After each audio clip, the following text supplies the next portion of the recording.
In the video, How to Quote Short Stories and Essays, I emphasized to you the importance of always making sure that your quotations are connected to your own sentences. So this is something that I want to go over again with you just to make sure you don't have what are called hit and run quotations, meaning that you are putting a quotation from the story in your paragraph without introducing it or connecting it to your own sentences and your own arguments. So I really want to make sure that I'm clear with you on how to do that. I like to think about the steps of incorporating a quotation like making a sandwich. When you have a sandwich, you have three basic parts. You have your bottom piece of bread, you have whatever type of filling you're going to have to whatever kind of sandwich, ham or turkey or PB&J, and then you have the other piece of bread.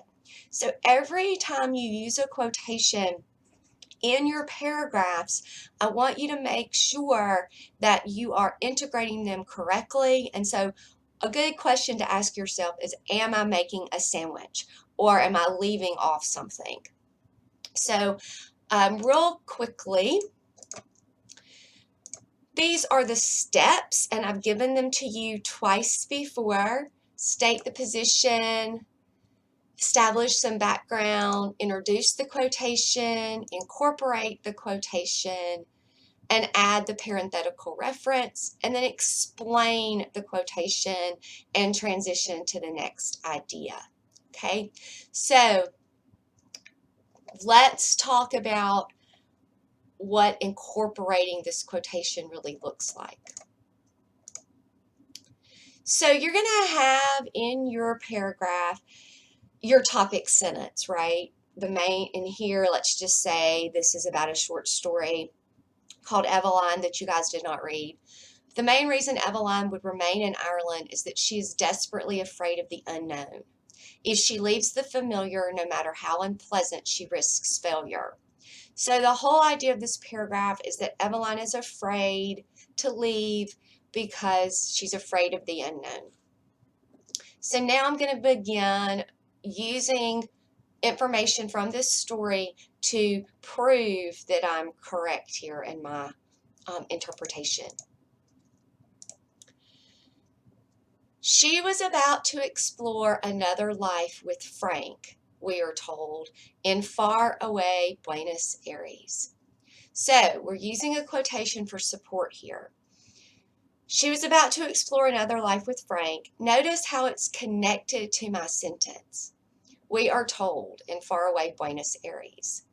Now that connection to your own sentence, your own words can come before, they can come in the middle, they can come in the end as they are here. But whatever the case, you've got to make the quotation a part of your own sentence. Then we're going to explain or interpret that evidence. How is that reader supposed to read that quotation about leaving with Frank? How does that connect? So we're going to explain it here. The word explore is significant as it brings to mind uncertainty and risk, two factors that make Eveline fearful.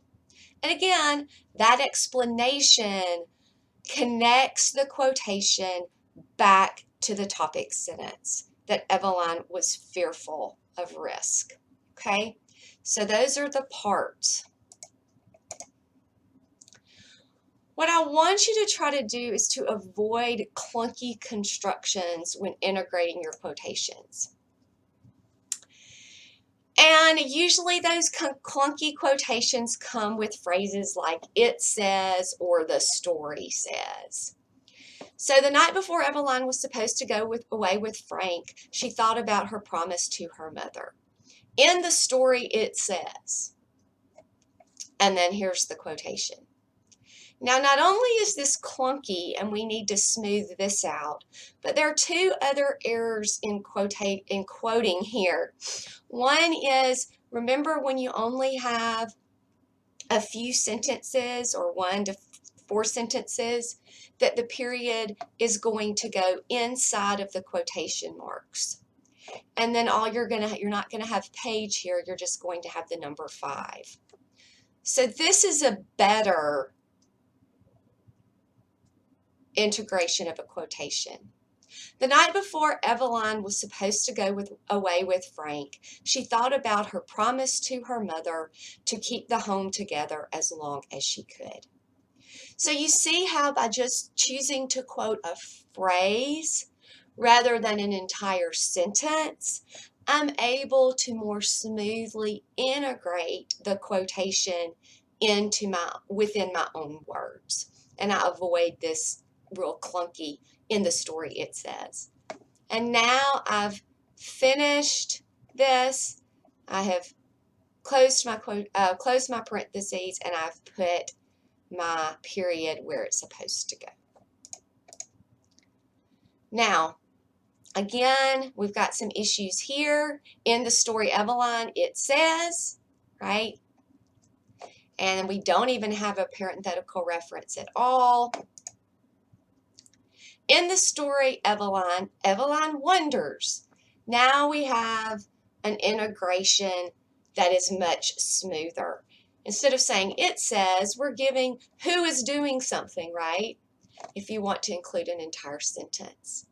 Now, because this question is actually part of the text itself, the question goes inside the parentheses, then you have the page number, then you have the period.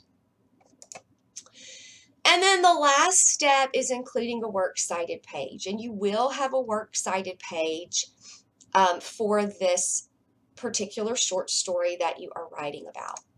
And this is the pattern that you follow. So you have the last name of the author of the short story, the first name of the author of the short story, the title of the short story in parentheses, the title of your textbook in italics, the name of the editor, the publisher, the year of publication, and the page numbers in the book that the short story appears on. So here would be an example from your book. So you can just drop the information from your short story into this template. So the author's going to go here. So if it's Kate Chopin, you're going to put Chopin, comma, Kate, period. Then the title, A Story of an Hour, in quotation marks. Then this will be the same, Norton Introduction to Literature, edited by Kelly J. Mays, W.W. Norton, 2019. And then the pages, not 3 through 6, but the pages Chopin's story is on. So please make sure, as you are constructing your paragraphs, that you're smoothly integrating your quotations and that you're providing the page number that those quotations appeared on. Again, if this is confusing or if you have any questions, please reach out and let me know.